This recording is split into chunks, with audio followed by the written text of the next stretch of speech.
হে WhatsApp guys, কেমন আছো সবাই? গাইস, তোমরা এমন কোনো গাছ দেখেছো যে গাছে ফল ফুলের জায়গায় মেয়ে জন্মে?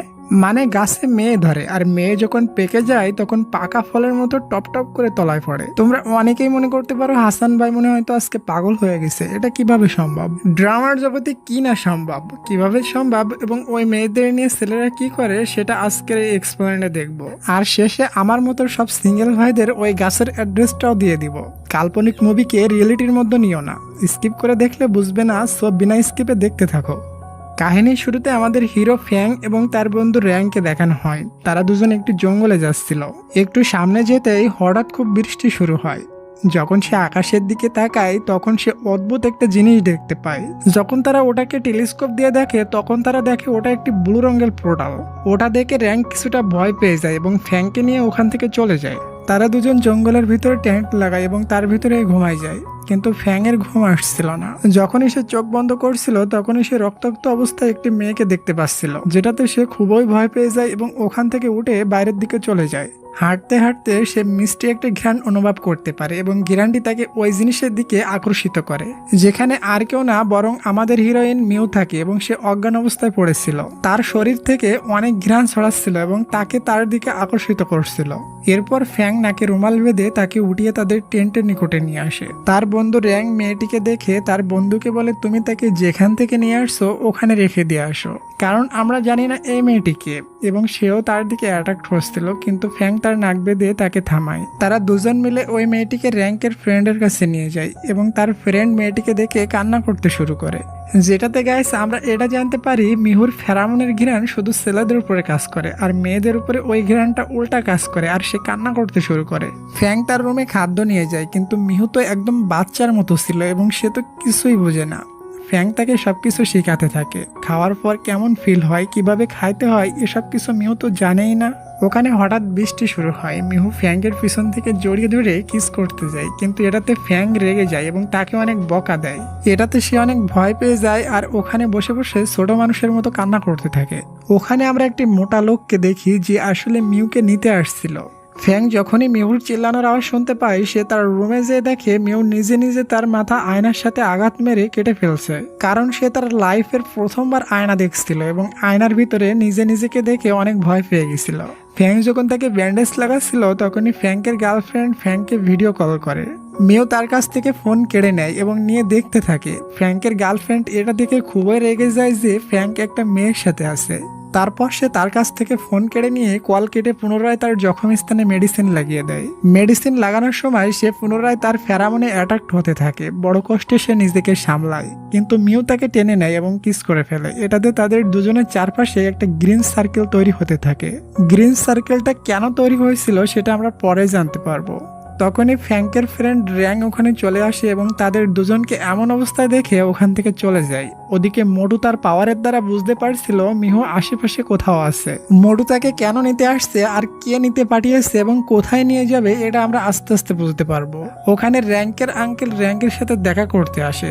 তখন সে মিউকে দেখে র্যাঙ্কের ফ্রেন্ডকে বলে, এই মেয়েটিকে। তখন র্যাঙ্কের বান্ধবী র্যাঙ্কের আঙ্কেলকে বলে সে একটা আজীব মেয়ে এবং তার বডিতে কোনো হাড্ডিই নাই।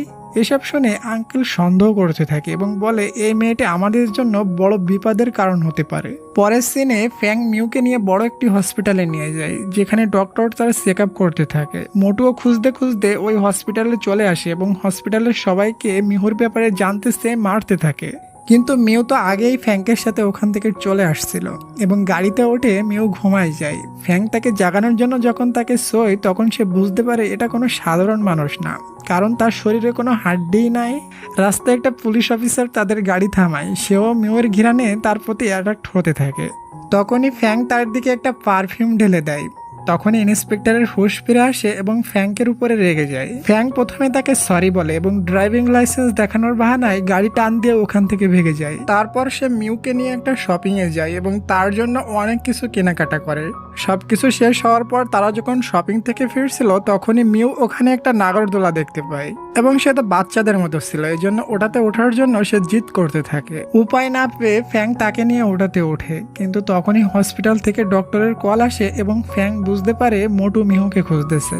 দেখতে দেখতে মোটু ওখানে চলে আসে। দুজনের মধ্যে মোটামুটি ফাইট হয় এবং ফাইনালি মোটু ফ্যাংকে মেরে মিউকে ওখান থেকে নিয়ে যায়। কিন্তু আমাদের হিরো তার থেকে কম ছিল না, পরে মোটুকে মেরে মিহুকে গাড়িতে বসে ওখান থেকে নিয়ে যায়। মোটুও বাইকে বসে তাদের পিছন লাগে। আরে ভাই, গাছে মেয়ে ধরে সেই সিনটা দেখাও না কেন? এমন মনে হচ্ছে তোমার, তাই না? সবর করো, এটা কোরিয়ান ড্রামা, যতই গভীরে যাওয়া হবে ততই মজা লাগবে। আর গাইস প্লিজ, তোমার হাতের পাশে যে লাইক বাটনটা আছে ওইটা একটু ক্লিক করে দিবা। যাই হোক, মোটু তার পাওয়ার দিয়ে তাদের গাড়ি খারাপ করে দেয়। তখনই তারা অনুপায় হয়ে পড়ে। তখনই সামনে থেকে একটা আইসক্রিমওয়ালা আসে। আইসক্রিমওয়ালাকে থামিয়ে তারা দুজন ওই গাড়ির ভিতরে লুকায় যায়। কিন্তু মোটু তার সুপার ন্যাচারাল পাওয়ার দ্বারা বুঝতে পারে তারা দুজন এটির ভিতরে লুকানো আছে। এজন্য সে প্রথম আইসক্রিমওয়ালাকে মেরে ওখান থেকে ফেলে দেয়। তারপরে ফ্যাং বের হয়ে আসে এবং তাদের দুজনের ভিতরে সেই রকমের ফাইট হয়। আর মোটু ফ্যাংকে অনেক মাইর দেয়। মিহু তাকে বাঁচানোর জন্য মোটুকে মারতে থাকে, কিন্তু সেটাতে মোটুর কিছুই হয় না। তাকে যখন মেরেই ফেলবে তখন ওখানে র্যাঙ্ক এবং র্যাঙ্কের গার্লফ্রেন্ড আর আঙ্কেল চলে আসে। গান দিয়ে মোটুর উপরে ফায়ার করতে থাকে, কিন্তু ওটাতে তার কিছুই হয় না। তারপর মোটুও তাদের মারতে যায়, কিন্তু হঠাৎ বৃষ্টি চলে আসে। আর বৃষ্টির ফোঁটা যখন ওই মোটুর উপরে পড়ে তখনই দেখতেই দেখতে মোটু ওখানে পড়ে যায়। আর মোটু মানুষ থেকে ছোট্ট একটা কিউট হাতিতে রূপান্তর হয়ে যায়। গাইজ বলো, ভালো লাগছে না গল্পটি? তাহলে 50টা লাইক আর 50টা সাবস্ক্রাইব পূরণ করে দিবে। প্লিজ একটু করে দিও, আমি আমার গল্পটা কন্টিনিউ করি। তারপর তারা সবাই বাসায় পৌঁছে যায় এবং ডক্টর মিহুর ড্রেস চেঞ্জ করতে থাকে। ওদিকে আঙ্কেল র্যাঙ্ক এবং ফ্যাংকে বলে একবার এক তান্ত্রিক কোথাও যাচ্ছিল। রাস্তায় মোটু তাকে আটকিয়ে ভয় দেখাচ্ছিল। এটাতে তান্ত্রিক অনেক রেগে গেছিল এবং মোটুকে হাতি হয়ে যাওয়ার অভিশাপ দিছিল। ওই সময় বৃষ্টি হচ্ছিল, ওই কারণে যখনই বৃষ্টির পানি ওই মোটুর উপরে পড়ে তখনই সে মানুষ থেকে ছোট্ট কিউট একটা হাতিতে রূপান্তর হয়ে যায়। র্যাঙ্ক এবং ফ্যাংক এটা শুনে খুবই খুশি হয় এবং আঙ্কেলকে বলে মিহুকে ওই তান্ত্রিককে দেখাতে হবে। পরের দিন সকালে ফ্যাংকের বন্ধু র্যাঙ্ক মিহুকে খাবার খাওয়ানো শেখায়। ওখানে ফ্যাংক তার ব্যাগ প্যাক করে তান্ত্রিককে খোঁজার জন্য যাইতে থাকে। পিচ্চি মেয়ের মতো মিহু তার পিছনে পড়ে এবং তাকে যাইতে বাধা দিতে থাকে আর নিজেই কারের ভিতরে উঠে বসে। তখনই ফ্যাং তাকে ফুল ইগনোর করে তাকে বের করে দেয়, যেটাতে মিহু জোরে জোরে কান্না করতে শুরু করে এবং র্যাঙ্ক তাকে বোঝায়, কিন্তু র্যাঙ্কের বোঝানোতে তার কোনোই কাজ হয় না। ফ্যাংকের নিকটে আর কোনো অপশানই থাকে না। মিহুর মায়াবী ফেস দেখে সে তান্ত্রিকের নিকটে যাওয়ার ডিসিশন চেঞ্জ করে নেয়। তারপর তাকে পড়ালেখা শেখাতে শুরু করে। মিহু খুবই বুদ্ধিমান মেয়ে ছিল, সবকিছু জলদি জলদি শিখতে থাকে। যেখানে আমরা ফাইনালি জানতে পারি মিহু আসলে কোন জায়গা থেকে আসছিল। আসলে একটা জাদুর গাছ ছিল যেটাতে বহু মেয়ে জন্মেছিল এবং তাদের বয়স 18 বছর পুরো হওয়ার পর পাকা আমের মতো টপ টপ করে নিচে পড়তো, যেটাতে সমস্ত গ্রামে ঘ্রাণ ছড়িয়ে যায় এবং সমস্ত যুবকরা এসে তাদেরকে নিয়ে যাইতে থাকে। ওখানে এক রাজকুমারও আসছিল এবং সে মিহুকে পাইছিল এবং সে তাকে পেয়ে অনেক খুশি হয়ে গেছিল।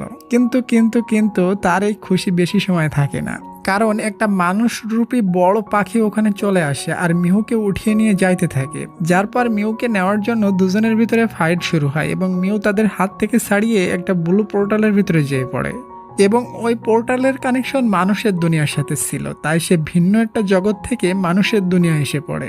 গাইস, ওটা ওই ব্লু পোর্টাল ছিল যেটা র্যাঙ্ক এবং ফ্যাংক জঙ্গলের ভিতরে আকাশের দিকে দেখছিল। আর ওই মোটু আর কেউ না, বরং রাজকুমারের গার্ড ছিল, যে মিউকে নিয়ে আসার জন্য মোটুকে পাঠিয়েছিল। রাজকুমার তো খুবই রেগে যায়, কারণ মোটু তো খালি হাতেই তার সামনে আসছিল। তাহলে মিউ শেষমেশ কার হবে, রাজকুমারের নাকি ফ্যাংকের? সে আমরা আস্তে আস্তে জানতে পারবো। যাই হোক, মোটুর উপরে রাগ করে রাজকুমার তাকে ঝর্ণার উপরে উল্টা করে ঝুলিয়ে ওখান থেকে ফেলে মেরে ফেলতে চাচ্ছিল, কিন্তু মোটু কান্না করতে থাকে এবং রাজকুমারের কাছে ক্ষমা চাইতে থাকে আর একটিবার সুযোগ চাই। সে বলে সে এবার মিহুকে নিয়েই আসবে, এজন্য রাজকুমার তাকে লাস্ট ওয়ার্নিং দিয়ে তাকে ছেড়ে দেয়। অন্যদিকে ফ্যাং মিহুর সাথে বসে জুস খাচ্ছিল, কিন্তু মিহু জুসের পাইপ না টেনে উল্টা ফু দেয়, যেটাতে জুস বাইরে এসে পড়ে। ছোট থাকতে কে কে এমন কাজ করছো? আমার কিন্তু ভালোই মনে আছে, আমি এটা ট্রাই করতাম এবং আমার কাছে কিন্তু অনেক মজা লাগতো। তুমি এমনটা করছো কখনো? মনে থাকলে কমেন্ট বক্স ফাঁকা পড়ে আছে, তোমার জন্য ওয়েট করছে, যে লিখে দাও, আমি আছি তোমার রিপ্লাইয়ের জন্য। মিহুর পাগলামি হিরোর জন্য খুবই মুশকিল হয়ে দাঁড়ায়, কারণ ডক্টর ওখানে ছিল না আর মিহু তো পুরা ড্রেস খারাপ করে ফেলছিল। এখন তাকে গোসল কে করিয়ে দিবে? বেচারি হিরো যাই তাই করে তাকে গোসল করা শেখায়। তারপর যখন সে মিহুর কাপড় নিতে রুমে যায়, মিহু তো দরজা খুলে গোসল করতে শুরু করে দিয়েছিল। তাকে দেখে তো ফ্যাংক অনেক শক হয়ে যায় এবং তাকে গেট বন্ধ করতে বলে। মিহু তাকে সাবান ফেলে মারে এবং সাবান ফ্যাংকের পায়ের নিচে পড়ে স্লিপ হয়ে ওখানে লুটপুট হয়ে পড়ে। মিহু তার কাছে আসতে থাকে, কিন্তু সেও স্লিপ খেয়ে ফ্যাংকের উপরে যেয়ে পড়ে। র্যাঙ্ক তার গার্লফ্রেন্ডের সাথে ওখানে পৌঁছে যায় এবং তাদের এমন অবস্থায় দেখে তারা তো অন্য কিছু ভাবতে থাকে। পরের দিনে সবাই মিহুর বার্থডে সেলিব্রেট করছিল, কারণ তার পৃথিবীতে আসার আজকে 1 বছর পূর্ণ হলো। তারা সবাই অনেক এনজয় করছিল, যেখানে ফ্যাং মিহুকে কিছু খাইতে দেয় এবং সেটা খেয়ে তার প্রচুর ঝাল লেগে যায় এবং সে পানির বদলে মদ খেয়ে ফেলে এবং সে পুরা নেশায় ঘোল হয়ে যায় আর ফ্যাংকের উপরে এসে পড়ে যায়। মিহুর ফেরামন সব জায়গায় ছড়াতে থাকে। যখন র্যাঙ্ক তাকে উঠাতে যায় সে তো তার প্রতি অ্যাট্রাক্ট হতে থাকে, কিন্তু র্যাঙ্কের গার্লফ্রেন্ড থাকতে অ্যাট্রাক্ট কেমনে হবে? সে তো তাকে 2 থাপ্পড় মেরে সমস্ত নেশা দূর করে দেয়। পরের সিনে দেখানো হয় মিহু ডক্টরের সাথে কোথাও যাচ্ছিল আর ওখানে বসা সমস্ত লোক মিহুর ফেরামনে পাগল হয়ে তার পিছনে লেগে যায়। ডক্টর এসব দেখে অনেক বেশি ভয় পেয়ে যায় এবং সে র্যাঙ্ক আর ফ্যাংকে কল করে। তারা শীঘ্রই সেখানে পৌঁছে যায় এবং তাদের সাথে ফাইট করতে থাকে। ওরা অনেক লোক ছিল। তখনই আঙ্কেল এসে গান দিয়ে আকাশের দিকে ফায়ার করে, কিন্তু মিহুর ফেরামনের কারণে তারা পুরাই পাগল হয়ে গেছিল। ফ্যাং মিহুকে কোলে উঠিয়ে ওখান থেকে নিয়ে আসতে থাকে আর বাকি সমস্ত লোকেরাও তার পিছন পিছন ছুটে আসতে থাকে। ছুটে সে মিহুকে নিয়ে রুমের ভিতরে চলে আসে এবং রুমের দরজা লক করে দেয়, কিন্তু সবাই মিলে ঘরের কাজ ভেঙে মিহুর ঘরের ভিতরে ঢুকতে শুরু করে। ফ্যাংকের বন্ধু র্যাঙ্ক তার বুদ্ধি খাটিয়ে অনেকগুলো শুকনা মরিচ এক জায়গায় ঢেলে আগুন লাগিয়ে দেয়, যেটার ধোয়ার গন্ধে সবার হুঁশ ফিরে আসে এবং সবাই ওখান থেকে চলে যায়। তারপর আঙ্কেল ঘরের ভিতর পানি দিয়ে স্প্রে করে দেয় এবং আস্তে আস্তে মরিচের গন্ধ ঠিক হয়ে যায়। এই ঘটনায় তারা সবাই অনেক ভয় পেয়ে যায় এবং র্যাঙ্কও বলে, এমন হলে আমরা মিহুকে কেমনে বাঁচাবো? আজকের এইসব ঘটনায় ফ্যাঙ্ক অনেক রেগে গেছিল, এই জন্য সে সবাইকে ছেড়ে ওখান থেকে চলে যাচ্ছিল। মিহু তাকে যেতে দিতে চাচ্ছিল না, কিন্তু সে তাকে ইগনোর করে গাড়ি নিয়ে ওখান থেকে বের হয়ে যায়। হুট করে মিহু তার গাড়ির সামনে চলে আসে, কিন্তু ফ্যাঙ্ক তার কোনো কথাই শোনে না, স্পিডে গাড়ি চালিয়ে ওখান থেকে চলে যায়। মিউ মাটিতে বসে জোরে জোরে কান্না করতে থাকে। ফ্যাং দূর থেকে এসব কিছু গাড়ির সাইড মিররে দেখছিল, তারপরও সে থামে না। ফ্যাং চলে যাওয়ার পর র্যাং এবং তার গার্লফ্রেন্ড মিউকে অনেক বোঝানোর ট্রাই করে, যেখানে হঠাৎ করে সেই মোটু চলে আসে এবং সবাইকে অনেক মারধর করে মিউকে উঠিয়ে নিয়ে যায়। এটা ওই তান্ত্রিকও দেখে ফেলে এবং সে তার পিছু পিছু যাইতে থাকে। অন্যদিকে আমাদের হিরো, যার সামনে বারবার মিহুর কান্নার ফেস ভেসে আসতে থাকে, এই জন্য সে গাড়িতে ব্রেক করে ওখান থেকে ব্যাকে চলে আসে, যেখানে র্যাঙ্কের গার্লফ্রেন্ড তাকে বলে ওই মোটু এসে মিহুকে সাথে করে নিয়ে গেছে। এটা শুনেই ফ্যাং জঙ্গলের দিকে ছুটে যায়। ওখানে র্যাঙ্ক এবং তার আঙ্কেল মিহুকে বাঁচানোর জন্য পৌঁছে গেছিল এবং মোটুর উপরে গান ফায়ার করতে থাকে, কিন্তু গুলিতে মোটুর কিছুই হয় না এবং সে তাদের দুজনকে মেরে মিহুকে ওখান থেকে নিয়ে যায়। তখনই ওখানে তান্ত্রিকের টিম পৌঁছে যায় এবং তারা সবাই মিলে মোটুকে বেঁধে ফেলে। মিহুর ঘিরানে সবাই তার দিকে অ্যাট্রাক্ট হতে থাকে। তান্ত্রিকও তার উপর বৃষ্টির পানি ফেলে দেয়, কিন্তু এবার তার কিছুই হয় না, কারণ রাজকুমার তার একটা জাদুর রিং দিছিল, যেটাতে তার উপর কোনো কিছুই আসর হচ্ছিল না। তারপর সে উল্টা সবাইকে বেঁধে মিহুর পিছনে পড়ে যায়। সবাইকে ভালোভাবে ধুলাই দেওয়ার পর মিহুকে নিয়ে চলে যায়। সে রাজকুমারকে ডাকতেই যাচ্ছিল, কিন্তু হঠাৎ করে ওখানে আমাদের হ্যান্ডসাম হিরো পৌঁছে যায় এবং সে সোজা মোটুর বুকে ফায়ার করে, যেটাতে সে অল্প সময়ের জন্য বেহুশ হয়ে যায়। এই সুযোগে মিহুকে নিয়ে ফ্যাং ভাগছিল, কিন্তু হঠাৎ তার হুশ এসে যায় এবং মোটু তাদের ধরে ফেলে আর ফ্যাংকে অনেক মারতে থাকে, যার পর সুযোগ বুঝে মিহু ওই তান্ত্রিকের বোতলের জাদুর পানি মোটুর আংটির উপরে ঢেলে দেয়। এটাতে সে পুনরায় ছোট্ট একটা কিউট হাতের রূপে বদলে ওখান থেকে পালিয়ে যায়, যেখানে আর একটা রহস্য রিভিল হয় যে ছেলের সাথে মিহুর ফার্স্ট কিস হবে, মানে মিহুকে যে ফার্স্ট কিস করবে সে মিহুর ডিভাইন পার্টনার এবং তার প্রোটেক্টর হবে এবং তার সুখ দুঃখের সাথী হবে। এক কথায় বলতে গেলে তার লাইফ পার্টনার হবে। আর আমরা তো দেখেছিলাম মিহুর ফার্স্ট কিস ফ্যাঙ্কের সাথেই হয়েছিল, যেটাতে ক্লিয়ার হয়ে যায় মিহুর লাইফ পার্টনার ফ্যাঙ্কই হবে, কিন্তু ফ্যাঙ্ক এই বিষয় তো আগে জানতোই না। একদিন ফ্যাং মিহুর পাশে যেয়ে তার এক্স গার্লফ্রেন্ডের কথা মনে করে কান্না করতে থাকে, কারণ সে তার গার্লফ্রেন্ডকে অনেক বেশি ভালোবাসতো, কিন্তু সে তাকে ধোঁকা দিয়ে অন্য কারোর সাথে চলে গেছিল। ফ্যাং তাকে নিয়ে ভাবছিল, তার ভিতরেই তার এক্স গার্লফ্রেন্ডের কল আসে। তারপর আমরা দেখি ফ্যাং তার এক্স গার্লফ্রেন্ডের রুমের দিকে ছুটে যাচ্ছে। যখনই সে তার রুমে পৌঁছায় তখন দেখে তার গার্লফ্রেন্ড খুবই জখম অবস্থায় ফেলানো আছে এবং এমনটা তার বয়ফ্রেন্ডই করছে। তাড়াতাড়ি করে তাকে হসপিটালে নিয়ে যায় এবং তাকে সুস্থ হলে তাকে বলে, তুমি যদি তোমার বয়ফ্রেন্ডকে নিয়ে এতই পেরেশান থাকো তাহলে তাকে ছেড়ে দিচ্ছ না কেন? কিন্তু সে তখনও বলে, আমি তাকেই বিয়ে করতে চাই। এটা শুনে ফ্যাঙ্কের অনেক রাগ হয়, সাথে খারাপও লাগে। বাহিরে এসে তার ফটো দেখে অনেক কান্না করতে থাকে, কারণ সে তাকে অনেক বেশি ভালোবাসতো। ওখানে মিহুও পৌঁছে যায় এবং ফ্যাঙ্কের সাথে খেলতে থাকে। এটাতে তার মুড অনেকটাই ফ্রেশ হয়ে যায়। তারা দুজন মিলে আকাশের দিকে তাকিয়ে স্টার দেখতে থাকে এবং দুজনে অনেক মজা মাস্তি করতে থাকে। পরের সিনে দেখানো হয় কিছু খারাপ ডাক্তার এবং তান্ত্রিক মিলে মিউকে কিডন্যাপ করছে তার উপর এক্সপেরিমেন্ট করার জন্য, কারণ তারা জেনে গেছিল মিহুর ব্যাপারে। তান্ত্রিকের টিমের সবাই ওখানে চলে আসে এবং মিহুর ঘিরানে পাগল হয়ে তার দিকে অ্যাট্রাক্ট হতে থাকে, কিন্তু অনেক কষ্টে সবাই নিজেকে সামলে নেয়। তারপর মিহুর উপর তান্ত্রিক জাদু করে তাকে সেন্সলেস করে দেয়। কিন্তু যখনই গাড়িতে যেয়ে দেখে সে তো ওই গাড়িতে ছিলই না। একটা ডক্টরের মাধ্যমে ফ্যাং তাদের ব্যাপারে জানতে পারে এবং সে তাকে বাঁচানোর জন্য শীঘ্রই ওখানে চলে আসে। ফ্যাংও মিউকে খুঁজে পাচ্ছিল না। শেষমেশ ফ্যাং মিউকে একটা গাড়ির ভিতরে লুকানো পায়। ফ্যাং তাকে নিয়ে বাসায় আসে, কিন্তু মিউ হঠাৎ অনেক দুর্বল হয়ে পড়ে। সবাই মিলে তাকে সুস্থ করার অনেক চেষ্টা করে, কিন্তু ধীরে ধীরে তার অবস্থা অনেক খারাপ হতে থাকে। তারপর ফ্যাংকের বন্ধু র্যাং বলে মিউকে গাছের নিকট নিয়ে যাওয়া উচিত, কারণ আমি লক্ষ্য করেছি মিউ গাছের নিকট থাকতে অনেক পছন্দ করে। তারপর ফ্যাং এবং র্যাংকের গার্লফ্রেন্ড মিলে মিউকে একটা গাছের নিকটে নিয়ে যায়। গাছের নিকটে যেতেই মিউয়ের এনার্জি ফুল হতে থাকে এবং তার পাওয়ার পুনরায় চলে আসে।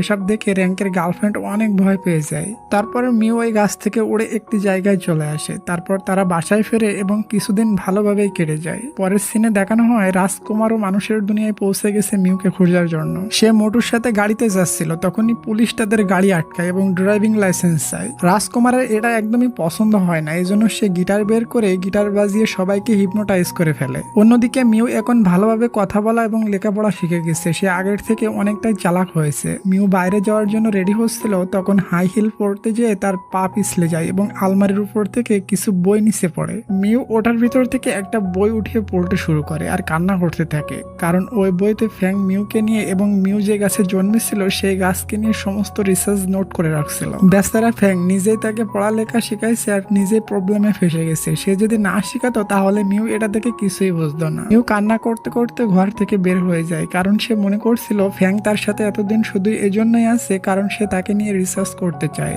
অনেক জোরে বৃষ্টি হচ্ছিল, তখনই সেখানে জুন নামের একটা জলপরি আসে এবং সে মিউকে সাথে করে একটা সেফ জায়গায় নিয়ে যায়। তারপর মর্মেটটি নিজের চোখের পানি মিউকে লাগিয়ে দেয়, যেটাতে মিউয়ের রাগ আর অভিমান কিছুটা কমে যায় এবং মর্মেটটাকে বোঝায় তুমি যেটা ভাবতেছো সেটা আসলে তোমার ভুল ধারণা। সে তাকে তার ঘরে নিয়ে যায়। ওদিকে ফ্যাং মিউয়ের জন্য একটা নেকলেস কিনছিল, কিনে বাসায় আসে, কিন্তু বাসায় মিউকে পায় না। সব জায়গায় পাগলের মতন খুঁজতে থাকে। তখনই ওই জলপরি জুন ফ্যাংকে কল করে এবং বলে মিউ আমার বাসায় আছে। ফ্যাং দ্রুত ওখানে চলে যায় এবং মর্মেট তাকে সবকিছু খুলে বলে। ওদিকে রাজকুমার মিউয়ের ঘিরান ফিল করে বুঝতে পারে মিউ এই রুমে আছে। তখনই ওই রুমে সেই রাজকুমার পৌঁছে যায়। মিউ তাকে দেখে ভয়ে জোরে জোরে চিল্লাতে থাকে। তখনই ফ্যাং যায় তাই করে দরজা খুলে রুমে ঢুকে, কিন্তু তার আগে রাজকুমার মিউকে নিয়ে আকাশে উড়ে যায়। জুন নামের মর্মেটটা যখন এটা জানতে পারে তখনই সে আকাশে উড়ে রাজকুমারের সাথে ফাইট করতে থাকে, আর জুন তার সমস্ত পাওয়ার ইউজ করে মিউকে বাঁচিয়ে নিয়ে আসে।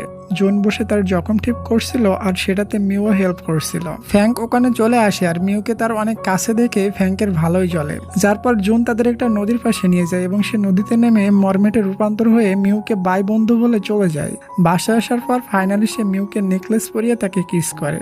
তারপর তারা দুজন বিয়ে করার ডিসাইড করে। কিছুদিন পর তারা দুজনে বিয়ের স্টেজে আসে এবং কিস করতে থাকে। তখনই মিউ হঠাৎ অজ্ঞান হয়ে পড়ে।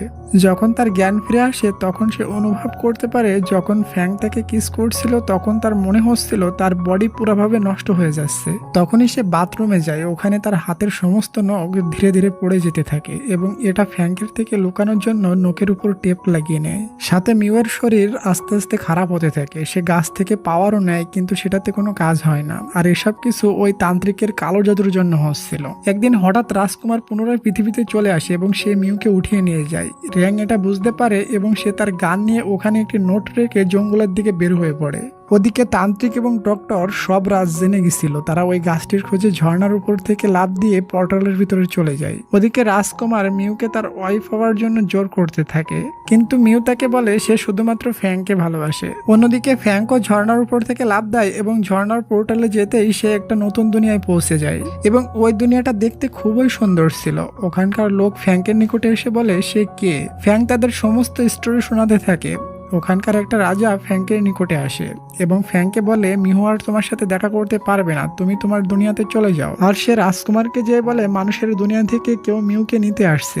রাজকুমার এটা শুনে খুবই রেগে যায় এবং ফ্যাংকের ওখানে এসে তাকে মেরে অজ্ঞান করে দেয়। এটা মিউও দেখে ফেলে। ফ্যাংকের এমন অবস্থা দেখে মিউ তাকে ফিরে যেতে বলে। রাজকুমার মিউর সাথে জোর করতে থাকে এবং খারাপ কাজ করতে যায়। তখনই ফ্যাং রাজকুমারের ঘরে পৌঁছে যায়, কিন্তু রাজকুমার থেকে মেরে অনেক দূরে ফেলে দেয়, যার পর রাজকুমারকে রাজমহল রাজমহল থেকে একটা জায়গায় ডাকা হয় এবং সেখানে নিয়ে তাকে ওয়ার্নিং দেওয়া হয়, বলা হয় তুমি একটা রাজকুমার, তোমার থেকে আমি এসব এক্সপেক্ট করিনি, নেক্সট টাইম এমন কিছু করলে তোমাকে মহল ত্যাগ করতে হবে। তারপর সে হার মানে মিউকে রেখে ওখান থেকে চলে যায়। গাইস, এখনো যারা ভিডিওটা দেখছো তাদেরকে মন থেকে অনেক অনেক ভালোবাসা রইলো, আর তোমরা প্লিজ একটু দয়া করে সাবস্ক্রাইব আর লাইক একটু করে দাও। ওখানে মিউ ফ্র্যাঙ্কের সাথে ওই মাক্কালি গাছের নিকটে যায়। ওখানে যে দেখে তান্ত্রিক এবং ডক্টর অনেক মাক্কালিকে এক জায়গায় করছে তাদের উপর এক্সপেরিমেন্ট করার জন্য। ফ্র্যাঙ্কে ওখানে দেখে ডক্টর তার উপরে গুলি করতে যায়, তখনই সমস্ত মাক্কালি মিলে ফেরামন ছড়াতে থাকে, আর সেই ফেরামনে সবাই অ্যাট্রাক্ট হয়ে যায় এবং তাদেরকে একটা কুয়ার পাশে নিয়ে তাদেরকে কুয়ার ভিতরে ফেলাই দেয়। তারপর সবকিছু ঠিক হয়ে যায়। আর হ্যাঁ, মোটুও কিন্তু শেষে তাদের সাপোর্ট করছিল। ফ্র্যাঙ্ক এবং মিউ পুনরায় তাদের দুনিয়ায় পৌঁছে যায়, যেখানে রাত্রে দুজন বসে তারা দেখতে দেখতে একে অপরকে কিস করে। এখানে মাক্কালি দা লাভ ট্রি 2022 ড্রামাটির হ্যাপি এন্ডিং হয়। কারা কারা শেষ পর্যন্ত দেখছো একটু কমেন্ট করো তো, রিপ্লাই একটু ভালোবাসা দিই। এমনই সব রোমান্টিক মুভির এক্সপ্লেন দেখতে সাবস্ক্রাইব করে রাখো, আর চ্যানেলে ঘুরে আসতে পারো, এর থেকে ভালো মুভির এক্সপ্লেন করা আছে। আর গাইস, এটা কিন্তু কোরিয়ান বা চায়না কোনো ড্রামা না, এটা থাইল্যান্ডের একটা সিরিজ এবং এর 28টি পর্ব রয়েছে এবং 28টি পর্ব এক্সপ্লেন করে দেওয়া হয়েছে। আর আমি আগে যে ড্রামাটি দিছিলাম তার সেকেন্ড পর্ব আমি 14 তারিখে দিতে চাইছিলাম, কিন্তু হঠাৎ অসুস্থ হয়ে যাওয়ার কারণে আর ইলেকট্রিসিটির জন্য আমি দিতে পারিনি সময় মতন। ইনশাল্লাহ আমি 2-1 দিনের ভিতরে দিয়ে দিব। তো গাইস, আর কি, দেখা হচ্ছে আমাদের নেক্সট ভিডিওতে। তত সময়ের জন্য সবাই ভালো থাকো, সুস্থ থাকো, বাই বাই।